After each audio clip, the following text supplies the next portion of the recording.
तो हेलो दोस्तों, मैं यहाँ पे इतना इजी टॉपिक लेके चलूँगी। जीनोमिक इम्प्रिंटिंग एकदम मक्खन जैसा टॉपिक है ये जीनोमिक इम्प्रिंटिंग।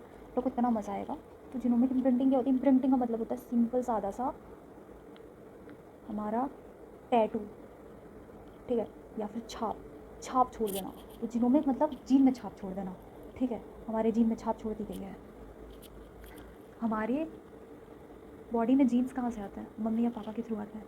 मम्मी और पापा दोनों से जीन की एक एक कॉपी आएगी, पर कौन सी कॉपी एक्सप्रेस होगी और कौन सी कॉपी साइलेंट होगी, ये मदर या फादर पर डिपेंड करता है, ठीक है। इनहेरिट दोनों की दोनों कॉपी होगी, मम्मी की भी और पापा की भी, पर one of them will be expressed in our body. मतलब इधर मम्मा का जीन एक्सप्रेस होगा या फिर पापा का जीन एक्सप्रेस होगा। इस फिनोमेनन को हम लोग बोलते हैं जीनोमिक इम्प्रिंटिंग। डेफिनेशन में देख लो, the differential expression of genetic material, अलग अलग टाइप का एक्सप्रेशन जेनेटिक मटेरियल का, on depending on whether it is inherited from the father और द मदर, ठीक है। तो इसका एग्जाम्पल क्या होगा? दो एग्जाम्पल हमारे पास, एक है IGF2 gene, insulin like growth factor 2, ये ह्यूमन और माइस जीन में होता है, और एक है H19 जीन। इसमें IGF2 मैटरनल इम्प्रिंटिंग होती है। इसमें मैटरनल इम्प्रिंटिंग होती है, मतलब कि इसमें क्या होगा, मदर वाला जीन जो है, मॉमी का जीन साइलेंट हो जाएगा और पापा जी का जीन एक्सप्रेस होगा, ठीक है। H19 जीन भी एक एग्जाम्पल है। ये है पैटर्नल, पैटर्नल मतलब पापा जी, ठीक है। पापा का जीन इसमें साइलेंट हो जाएगा। जिसमें इम्प्रिंटिंग हो रही है वो साइलेंट हो रहा है, जिसमें टैटू लग रहा है वो छुप रहा है। Okay, got it. Mummy will be expressed, mummy का gene will be expressed and papa का जीन विल बी साइलेंट, ठीक है। अब ये साइलेंट करने का प्रोसीजर क्या होता है गाइस? साइलेंट करने का प्रोसीजर क्या होता है? मिथाइलेशन। मिथाइलेशन के थ्रू साइलेंट करता है हमारे जीन को।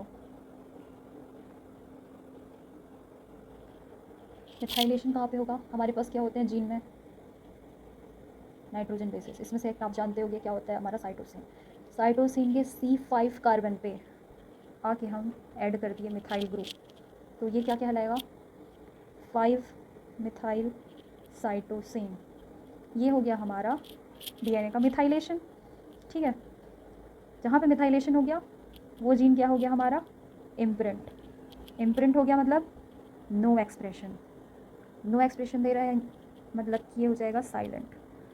इसके अलावा हिस्टोन मॉडिफिकेशन हो जाता है, जिसके थ्रू हम लोग जीनोमिक इम्प्रिंटिंग कराते हैं।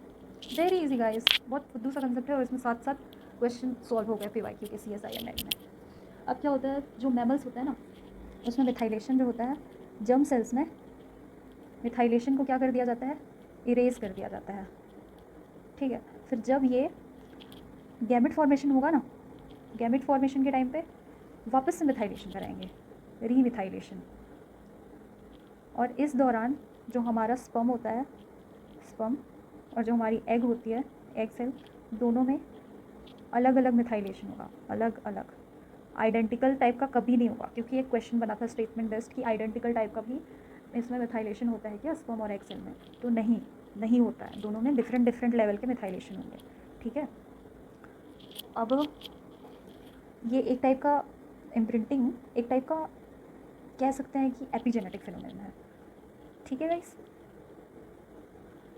काफ़ी सारी चीज़ें तो पढ़ लिया हम लोग, फिनोमेनन, ठीक है।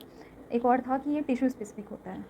टिश्यू स्पेसिफिक होता है, इसमें भी स्टेटमेंट बेस्ड क्वेश्चन आया था CSI और नेट के PYQ में कि इम्प्रिंटिंग अलग अलग टिश्यू में अलग अलग स्पेसिफिक होता है या नहीं होता है। ट्रू फॉल्स टाइप का स्टेटमेंट था, तो फिर होता है।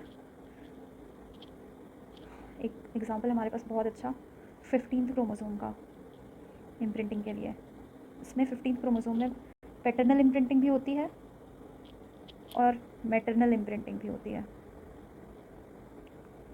अगर पैटर्नल इम्प्रिंटिंग होती है तो फिर पापा वाला जो जीन है वो साइलेंट हो जाएगा, ठीक है। तो इससे जो डिजीज़ होगी उसका नाम होता है Prader Willey syndrome, Prader Willey syndrome.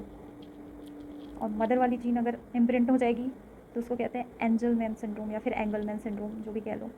इसमें सिम्टम्स ये होते हैं, दोनों में अलग अलग होते हैं, कि एंगलमैन वाला बच्चा जो है बहुत हंसता है फ्रिक्वेंटली, हा हा हा हंसता है, ठीक है। उसका मसल मूवमेंट अनकंट्रोल्ड रहता है, कभी भी उसका कहीं भी कोई बॉडी पार्ट का मसल मूव हो जा रहा है, उसको पता नहीं है बेचारे को, वो कंट्रोल नहीं कर पा रहा है, ठीक है।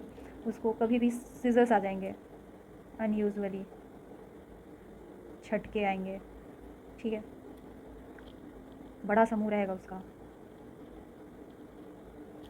प्रेडर-विली सिंड्रोम में क्या होता है, हाथ पैर छोटे होते हैं, हाथ पैर स्मॉल होते हैं, स्टेचर छोटा होता है बच्चे का। बच्चा जब टॉडलर रहता है ना, मतलब 2-3 साल का, तो इतना ठूसता है खाना, इतना ठूसता है, ठूस-ठूस के ओबीज़ हो जाता है। उसको अपने खाने में लिमिट नहीं रहती। इसके अलावा और क्या होता है, मेंटल रिटार्डेशन होगा यार बच्चे का, पुअर सेक्सुअल डेवलपमेंट होगा। ठीक है, ये सब हैं इसके एग्जांपल्स। बस इतने फुद्दू से चीज़ के लिए 7-7 क्वेश्चन आए थे पीवाईक्यू में, वो भी पार्ट सी के भी और डी के भी मिला के। तो आपके 4 और 2 मार्क्स के क्वेश्चन बहुत ईज़िली सॉल्व हो जाएंगे। मेरे तो हो गए। Take care guys.